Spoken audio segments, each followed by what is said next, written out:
Bonjour, bienvenue sur Quel livre?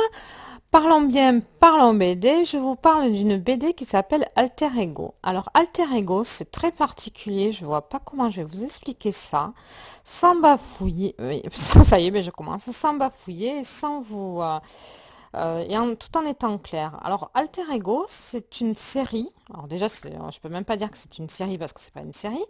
Donc, il y a 5 BD. Et ces 5 BD, vous pouvez les lire euh, de n'importe quel ordre. Alors, comment est-ce possible? C'est parce que c'est une BD où où pour comprendre l'histoire, euh, chaque, chaque BD va être vue par un protagoniste de l'histoire. Je ne sais pas si j'ai été claire, hein. Donc, c'est-à-dire qu'il y a un- le héros est jamais le même, hein, mais l'histoire c'est la même.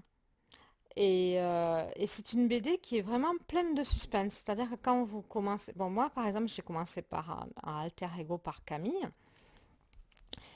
Si vous commencez par par un autre protagoniste, un autre acteur, vous allez comprendre des choses de la BD d'abord, les choses de l'histoire, que moi j'ai compris que plus tard quand j'ai lu, voilà, parce que suivant quel ordre vous prenez, quel protagoniste vous prenez pour lire, vous aurez un morceau de l'histoire, quoi. Et après, à la fin, quand vous avez lu les 5, vous pouvez re-imbriquer toute l'histoire et vous comprenez bien tout ce qui s'est passé.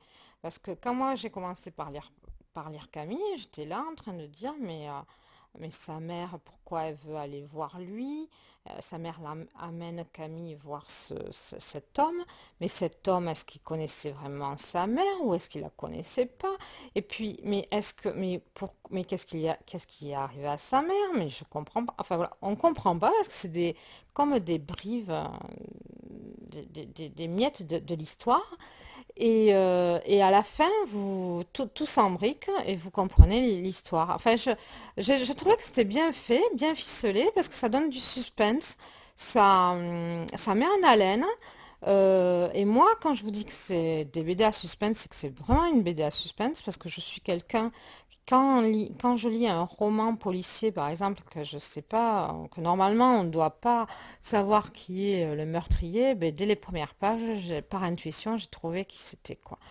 Je suis un peu dégoûtée par les trucs de suspense que je trouve pas très suspense. Alors que là, je me suis posé plein de questions sur la première lecture, qui après, qui après c'est, qui après j'ai eu toutes les réponses suivant les BD que j'ai lus après. Et voilà, donc ça s'appelle Alter Ego. Alors là, vous avez Camille, je vous ai fait passer Camille, je vous ai fait passer Jonas. Je trouve que c'est oui, que c'est un bon scénario, mais voilà encore une BD où il y a un bon scénario et que le graphisme ne suit pas derrière, quoi. Voilà, c'est le seul reproche que j'aurais à faire à cette BD, c'est que c'est que les vignettes sont assez classiques. Vous avez les couleurs, c'est plat. Enfin, je me dis, mais des fois, ils auraient pu faire quelques efforts pour mettre un peu de volume ne serait-ce que dans les visages. Vous savez, quand vous faites un dégradé, des fois, un dégradé, vous pouvez mettre un peu de volume dans les visages ou un volume même dans les décors. Voilà. Voilà, c'est le bémol de cette BD, mais je vous la conseille quand même. Une BD à suspense. Voilà. À bientôt. Je vous laisse les liens dans les commentaires si vous souhaitez acquérir cette BD. Ben, je vous dis cette BD parce que, comme je vous ai dit, vous pouvez commencer par n'importe quel des 5 BD. Vous pouvez la lire dans n'importe quel ordre. C'est assez particulier. Merci, au revoir et à bientôt.